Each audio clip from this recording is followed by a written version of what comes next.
영혼과 하루. 죽음을 앞둔 사람들이 가장 후회하는 것은 삶을 그렇게 심각하게 살지 말았어야 했다는 것이다. 우리 모두는 별의 순례자이며 단 한 번의 즐거운 놀이를 위해 이곳에 왔다. 우리의 눈이 찬란하지 않다면 어떻게 이 아름다운 세계를 반영할 수 있는가? 어느 날 병원에 입원해 있는 79세의 로레인을 찾아갔습니다. 얼마 전 그녀는 림프종 진단을 받았습니다. 팔찌를 찬 백발의 그녀는 침대에 앉아 가족과 이야기를 나누고 있었습니다. 음울한 분위기였지만 그녀의 단란한 가족 모임을 내가 방해하는 기분이 들었습니다. 나 엘리자베스 키블러 로스는 간단히 내 소개를 한 뒤 그녀에게 한가할 때 다시 와도 되겠느냐고 물었습니다. 그녀는 미소를 지으며 대답했습니다. 물론이에요. 난 방문객들이 오는 것이 좋아요. 그 자리를 떠나면서 나는 내가 찾아온 이유를 그녀가 아는지 궁금했습니다. 그러나 그녀는 무슨 일이 일어나고 있는지 훤히 꿰뚫어 보고 있었습니다. 그녀는 자신이 암에 걸렸다는 사실을 알고 있었습니다. 다음 날 내가 다시 찾아갔을 때 로레인은 방에서 혼자 라디오를 켜놓고 마치 17세 소녀처럼 열정적으로 춤을 추고 있었습니다. 그녀를 보면서 나는 이 장면에 딱 들어맞는 표현을 생각해냈습니다. 내일은 없다. 로레인은 엉덩이를 흔들면서 나를 쳐다보았습니다. 나는 미소를 지으며 물었습니다. 뭐 하고 계시는 거예요, 지금? 와투시 부족에 춤을 추고 있어요. 왜 그 춤을 추고 계시는 거죠? 지금 출 수 있으니까요. 그녀의 말이 옳았습니다. 우리는 놀 수 있기 때문에 놀고 싶어 합니다. 그러면서도 그런 충동을 억제합니다. 다행히도 로레인은 스스로 노는 방법을 알고 있었습니다. 끔찍한 병과 싸우면서도. 죽음은 놀이의 필요성을 아주 분명하게 보여줍니다. 죽음을 앞둔 사람들이 사랑하는 사람들과 대화를 나누는 것을 듣다 보면 삶의 마지막에 이르면 즐겁게 지낸 놀이의 순간들이 중요한 의미를 갖게 됨을 알 수 있습니다. 그들은 이렇게 말합니다. 시골길에서 자전거를 타던 거 기억하니? 바닷가에 간 일 기억나? 그들은 아이들과 공원에 놀러 간 일요일과 자신들의 아이가 지었던 우스꽝스러운 표정들을 회상합니다. 놀이가 왜 배움이 되는가 라는 물음에 대한 대답은 죽음을 앞둔 사람들의 후회에서 찾을 수 있습니다. 지난 삶을 되돌아보면서 그들이 가장 많이 하는 후회는 인생을 그렇게 심각하게 살지 않았어야 하는 건데 하는 것입니다. 수십 년 동안 임종을 앞둔 환자들과 상담을 해오면서 우리는 단 한 번도 일주일에 하루 정도는 더 일했어야 하는데 라거나 근무 시간이 8시간이 아니라 9시간이었다면 더 행복한 삶을 살았을 텐데 하고 이야기하는 사람을 만나지 못했습니다. 사람들은 자신들이 성취해낸 것들을 자랑스럽게 회상하면서도 삶에는 그것보다 중요한 것이 있음을 발견합니다. 그리고 일에서의 성취감이 사생활과 조화를 이루지 못하면 모든 것이 공허할 뿐이라는 사실을 깨닫습니다. 열심히 일했지만 진정한 삶을 살지는 않았다는 것을 깨닫게 되는 것입니다. 옛말에도 이런 말이 있습니다. 일만 하고 놀지 않으면 바보가 된다. 일만 열심히 하는 것은 삶을 균형 잃은 지루한 것으로 만듭니다. 우리는 삶을 누리고 놀이를 하기 위해 이곳에 왔습니다. 그것도 일평생 동안. 흔히들 잘못 생각하고 있지만 놀이는 아이들만의 소일거리가 아닙니다. 그것은 모든 생명 가진 존재의 생명력입니다. 놀이는 마음을 젊게 하고 일의 활기를 불어넣어주며 인간관계를 잘 맺게 해줍니다. 또한 젊음을 되돌려줍니다. 놀이는 삶을 가장 충만하게 사는 방법입니다. 그럼에도 놀이는 삶의 우선순위에서 낮게 취급되어 왔습니다. 인간은 누구나 자신과 가족을 부양해야 하므로 일의 우선순위를 두는 것이 바람직하지만 그것은 지나치게 강조되어 왔습니다. 너무 많은 사람들이 항상 생산적이고 성공적이어야 하며 끊임없이 무언가를 이루어야 한다는 강박관념에 시달립니다. 지금 세대의 사람들은 일하는 법은 알지만 존재하는 법은 잘 모릅니다. 어떤 사람이 융자금을 갚고 식탁에 오를 가족의 양식을 마련하기 위해 직장에서 8시간을 일하고 추가로 일주일에 나흘 밤씩 아르바이트를 한다고 해서 그것이 꼭 문제가 되는 것은 아닙니다. 만일 당신이 경제적인 문제를 해결하기 위해 어쩔 수 없이 직업을 2개 가져야 한다면 그렇게 하는 것은 당연한 일입니다. 그러나 어느 순간 더 나아지기 위해서가 아니라 단지 주변 분위기 때문에 야근을 하고 주말에도 나와 일하는 자신을 발견하게 될 것입니다. 만일 그것이 일시적인 것이라면 그렇게 일할 가치가 있을지도 모릅니다. 그러나 그것이 당신의 삶이 된다면 밤에도 주말에도 쉬지 않고 일만 하게 된다면 그렇게 할 가치가 있는지 회의가 생길 것입니다. 많은 사람들이 성공을 위해 밤낮을 가리지 않고 일하면서도 정작 자신들이 왜 성공하려고 하는지는 잊고 있습니다. 그리고 모임에 나가더라도 좋은 연주를 얻기 위한 모임에만 나갈 뿐 단지 재미를 위한 모임 같은 곳에는 가지 않습니다. 주말은 동료를 따라잡고 승진하기 위해 준비하는 시간이 됩니다.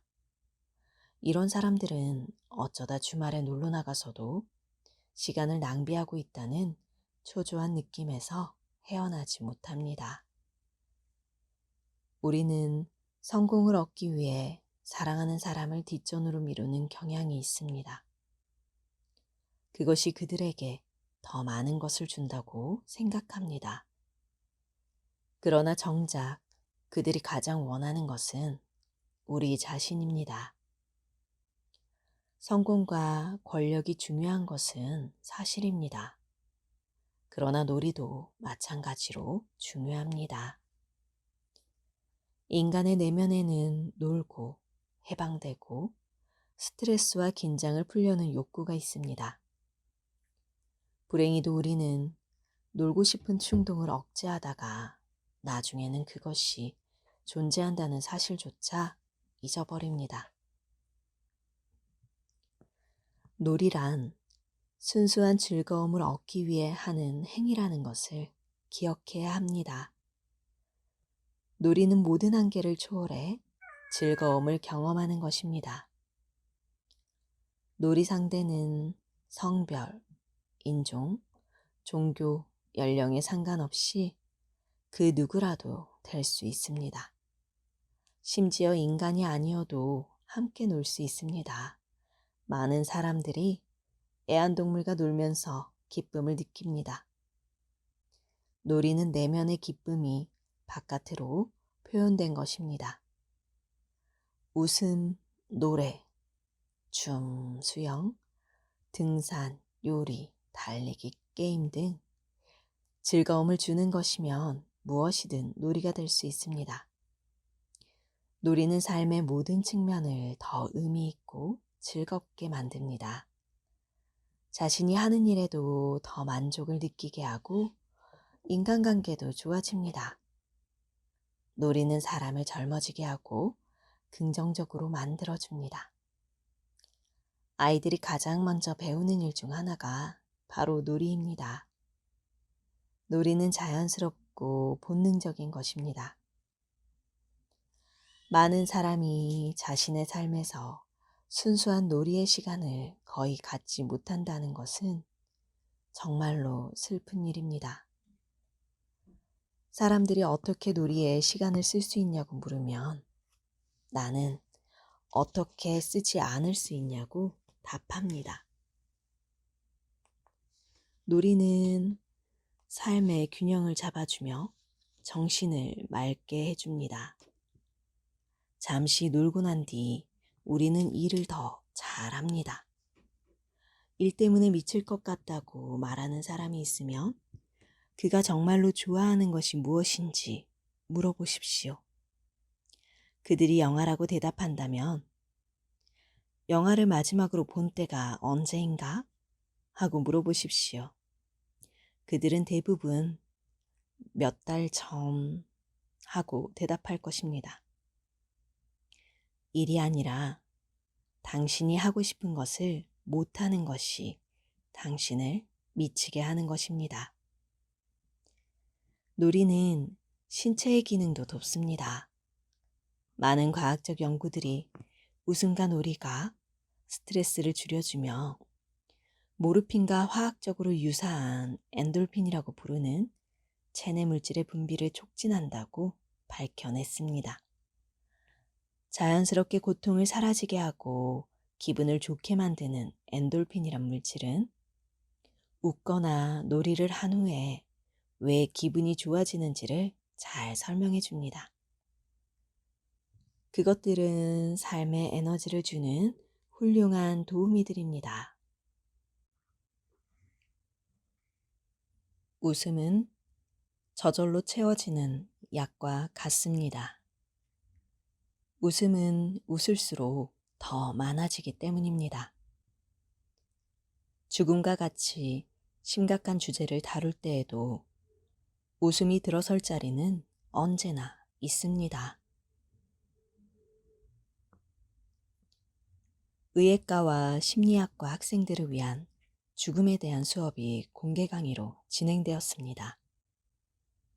죽음을 눈앞에 둔 사람이 자기 강의를 들으러 오리라고는 생각하지 못한 교수는 실제로 그런 일이 일어나자 무척 놀랐습니다.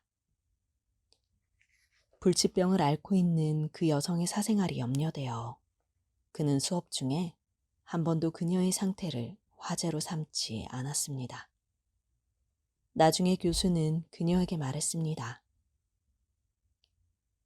내가 주로 걱정한 것은 누군가가 죽음에 대해 농담을 하거나 어떤 방식으로든 그것을 비하하지 않을까 하는 것이었습니다. 당신에게는 그것이 하나의 연구 사례가 아니라 실제로 존재하는 문제일 테니까요. 그러자 그 여성은 대답했습니다. 농담하고 노는 것이 삶이에요. 웃음은 내가 이 병을 견뎌내는 방법 중 하나거든요. 당신의 학생들이 농담을 했다 해도 난 개의치 않았을 거예요. 나를 가장 힘들게 하는 것은 사람들이 죽음과 암 같은 주제나 단어를 일부러 피하는 거예요. 난 차라리 그것에 대해 농담을 하겠어요. 두려워하고 회피하는 것보다는 웃는 것이 더 즐겁고 진실하니까요. 삶을 너무 심각하게 받아들이면 놀이를 잊어버립니다. 생산성을 생각하기 이전에 순수하게 놀이 자체를 즐기던 시절을 기억해야 합니다. 우리의 가슴이 열려 있었고 그 후의 결과에 대해 어떤 죄의식도 느끼지 않고 놀 수 있던 그때를. 그러나 즐기기 위해 인생을 산다는 생각은 의심스러운 눈초리를 받기가 쉽습니다. 어린 시절 우리는 어른들에게서 삶은 만만치 않아. 그 미소를 얼굴에서 없애. 무언가를 해. 무언가가 되란 말이야. 하고 훈계를 들으며 자랐습니다. 그래서 파도 타기를 하듯 인생을 사는 사람을 무시하며 왜 그가 아무 일도 하지 않으며 살아가는지 이상하게 쳐다봅니다. 자신에게 필요한 것을 최소화하고 하루 종일 자기가 하고 싶은 일만 하면서 살기란 쉽지 않을 것입니다. 그런 식으로 흘러가듯 사는 사람이 자신의 삶엔 즐거움이 끊이지 않는다고 말하면 우리는 그를 열등하다고 생각합니다. 하지만 진짜 문제는 왜 우리는 즐거움이 고개를 내밀지 못하는 세상에서 사는가 하는 것입니다. 사람들은 대부분 놀이는 악마의 일터이며 놀이보다는 일이 먼저라고 판단합니다. 성공이라는 사다리를 올라가면서 우리는 즐거움을 느끼는 법을 잊어버립니다. 삶을 힘들다고 생각하며 계속해서 삶을 개선하고 고치고 싶어 합니다. 단지 즐거움을 얻기 위해 시간을 비워두는 법을 모릅니다. 우리는 즐거움에서 점점 멀어지고 있으며 그래서 조금만 즐거움을 맛봐도 죄책감을 느낍니다. 놀이에서 얻는 즐거움은 시간 낭비라고 생각합니다. 아마도 이것이 왜 그토록 성공한 많은 사람들이 은밀히 놀 장소를 찾아다니는지, 왜 어떤 사람들에게는 즐거움을 추구하는 자연스러운 욕구가 불건전한 방식으로 나타나는지 설명해 줄 것입니다. 많은 사람들이 너무나 오랫동안 놀이에 대한 욕구를 억압해 왔기 때문에 그것들은 불륜이나 약물 중독, 충동적인 쇼핑, 식탐 등의 형태로 표출됩니다. 아니면 자신은 즐거움을 누리거나 행복해질 자격이 없다고 생각하며 고의로 자신의 삶을 파괴합니다. 즐거움을 누리기 위해서는 스스로 나쁜 사람이 되는 법을 배워야만 합니다. 우리는 하루가 끝날 때마다 오늘은 뭘 했니? 하고 물어보는 부모 밑에서 자랐습니다. 그 물음에 그날 우리가 한 것들을 이야기하면서 하루를 생산적으로 보냈고 시간을 낭비하지 않았음을 증명해야만 했습니다. 어른이 된 지금도 우리는 순수한 기쁨만을 위해 한 일들보다는 우리가 힘들게 성취해낸 일들을 나열할 때 훨씬 더 편안함을 느낍니다.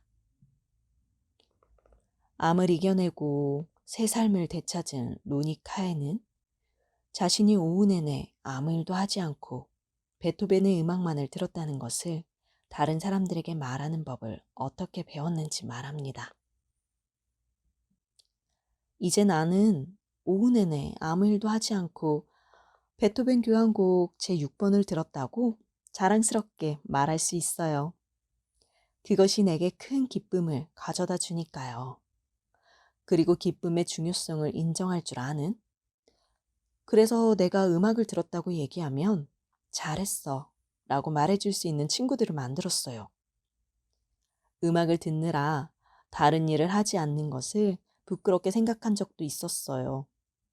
하지만 이제 음악이 내게 얼마나 중요한지 알게 되었어요. 아무리 나이가 들었어도 또 어떤 상황에 처해 있어도 우리는 다시 놀 수 있습니다. 언제든지 놀이에 대한 감각을 되찾을 수 있습니다. 그것은 언제나 우리 안에 있기 때문입니다. 아이들은 노는 법을 압니다. 어른들도 마찬가지입니다. 왜 우리는 다른 사람들과 놀이 약속을 해서는 안 되는 걸까요? 놀이와 놀이 시간을 소중하게 생각하고 그것을 자신의 삶에 적용하는 것이 지혜입니다. 당신이 만일 왕성한 경쟁의식, 긴박감, 완벽주의, 독단 등의 특징을 가진 A유형의 사람이라면 B형은 느긋한 성격을 가진 사람. A형의 사람이라면 놀이 시간을 당신의 스케줄에 넣고 때로는 자신에게 놀이를 강요하기도 해야 합니다. 할 일은 항상 많지만 그것이 놀지 못할 이유가 되지는 않습니다. 스스로에게 놀이 시간을 주지 않으면 결국 당신은 다른 사람에게 아무것도 줄 수 없게 됩니다. 만일 당신이 자신에게 놀이 시간을 주지 않는다면 당신은 나중에 직장 상사에게 할애한 시간을 후회하게 될 것입니다. 심지어 가족에게 준 시간도 후회할지 모릅니다. 지금 놀지 않으면 언젠가는 후회하게 됩니다. 놀이란 이따금씩 우리에게 주어지는 휴식의 순간 이상의 것임을 기억해야 합니다. 놀이는 그것에 실제로 투자된 시간을 의미합니다. 당신은 일에서부터 삶의 심각성으로부터 벗어나야 합니다. 삶에 다시 순수한 놀이의 시간을 끌어들일 방법은 무수히 많습니다. 어느 것이나 놀이가 될 수 있습니다. 그러나 어떤 놀이도 일로 둔갑할 수 있음을 기억해야 합니다. 당신이 정말로 산책을 즐긴다면 그것은 놀이입니다. 그러나 그것을 반드시 해야 하는 운동이라고 생각한다면 당신은 노는 것이 아닙니다. 스포츠와 게임은 놀이의 훌륭한 출발이 될 수 있습니다. 축구장을 달릴 때나 체스 게임에 열중할 때 우리 안으로부터 동심이 흘러나오고 자기 존재를 확인하게 되고 스트레스가 풀리며 다른 이들과 연결되어 있음을 느낄 수 있습니다. 친구들을 초대해 주사위 놀이나 도둑잡기 등을 하는 게임 파티를 벌일 때가 있습니다. 초대받은 손님들은 이런 게임들이 얼마나 신나고 재미있는지, 얼마나 멋진 추억을 남겨주는지 깨닫고는 놀랍니다. 경쟁은 스포츠나 게임에서 활력소가 되고 훌륭한 자극제가 됩니다. 하지만 이것조차 너무 심각하게 받아들이면 놀이의 즐거움을 잃어버립니다. 게임 자체를 심각하게 생각하는 사람과 게임해 본 일이 있을 것입니다. 그러면 재미가 없습니다. 우리의 삶도 마찬가지입니다. 우리는 4살 난 엠마로부터 한 가지 배움을 얻을 수 있습니다. 어느 날 엠마는 친구 제니와 함께 캔디랜드라는 게임을 하고 있었습니다. 제니가 이기기 일보 직전에 엠마는 흥분해 그 자리에서 뛰어오르며 외쳤습니다.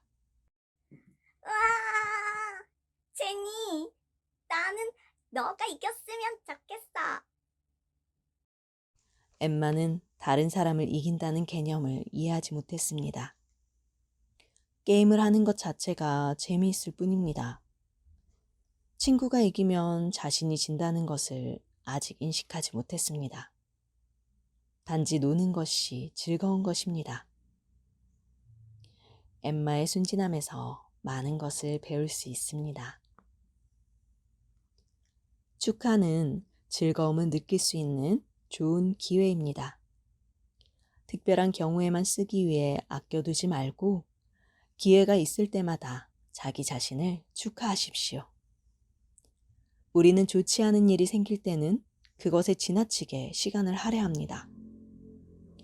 오히려 좋은 일에 더 많은 시간을 할애해야 합니다.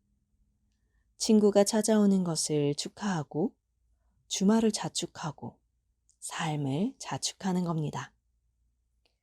특별한 일이 없더라도 옷을 차려입고 자신과 가족을 위해 찬장에 넣어둔 좋은 식기를 꺼내는 겁니다.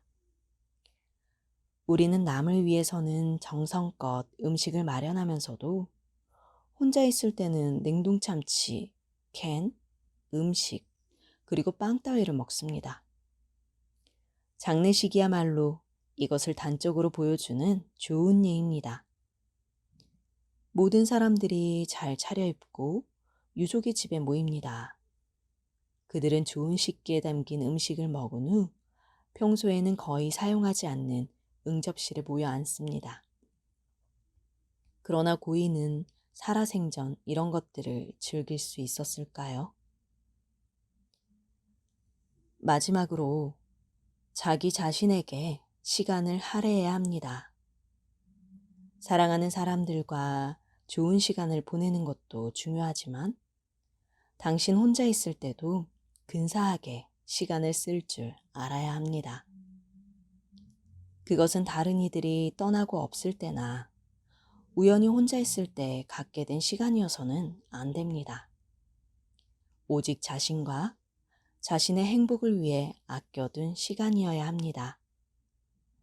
그 시간에는 무슨 영화를 볼지, 무엇을 먹을지, 무엇을 할지 타협하지 않아도 됩니다. 그 순간 당신은 비로소 진정한 자기 자신이 될 수 있으며 진정으로 홀로 있을 수 있으며 자신이 하고 싶은 일을 하고 싶은 때, 하고 싶은 방식으로 할 수 있습니다. 성공한 사업가인 조지가 암과 한판 승부를 벌인 일에 대해 나 엘리자베스 키블러 로스에게 말해 주었습니다. 언젠가부터 목이 붓기 시작했어요. 아주 빠른 속도로 부어오르더군요. 난 곧바로 암 전문의를 찾아갔고 그 즉시 부어오른 부위를 제거했어요. 그리고 화학치료를 받았죠. 난 부지런한 사업가에서 부지런한 환자로 변해갔어요. 검사 결과를 꼼꼼히 확인하고 약을 먹고 의사의 진찰을 받았습니다. 병을 앓는다는 게 그렇게 큰일인 줄 몰랐어요. 화학치료가 거의 끝나갈 무렵 복직에 대해 생각해 봤어요. 그것은 쉽지 않은 일이었고 암 때문에 이제는 내 삶도 너무 심각해졌어요. 모든 게 살아남기 위해 거쳐야 할 과정이었고 어쨌든 내가 살아있음을 신에게 감사드렸습니다. 그러고 나니 궁금해지더군요. 왜? 무엇 때문에 내가 살아남았을까? 일을 더 많이 하려고? 더 생산적으로 살기 위해서? 난 그때 비로소 깨달았어요. 지금까지 내가 얼마나 공허한 삶을 살아왔는지. 내가 아는 모든 이들은 삶의 의미를 성공에 두었고 난 성공이라는 이름의 벽을 구성하는 하나의 벽돌에 불과했어요. 난 그런 삶으로는 다시 돌아가지 않기로 결심했어요. 삶을 다시 설계하고 친구들과 시간을 보내고 즐거움을 되찾으리라 결심했어요. 공원에도 가고 공연도 보러 다니고 지나가는 사람들을 구경하기로 했어요. 마음의 문을 닫고 지내는 대신 가끔씩 처음 보는 사람들과 수다를 떨기도 하고요. 나는 삶에서 너무 많은 것을 잃고 있었어요. 지금은 그것들을 되찾을 시간이에요. 우리가 어린아이였을 때 세상은 마술 같은 일들로 가득했습니다. 그 오래된 느낌을 되살려 조금만 더 즐길 수 있다면 잃어버린 순수함을 되찾을 수 있을 것입니다. 그렇게 하면 나이를 먹어 가더라도 마음은 언제나 청춘일 것입니다. 거죽이 늙어가는 건 어쩔 수 없지만 계속 놀이를 한다면 내면은 여전히 젊은 채로 머물러 있을 것입니다.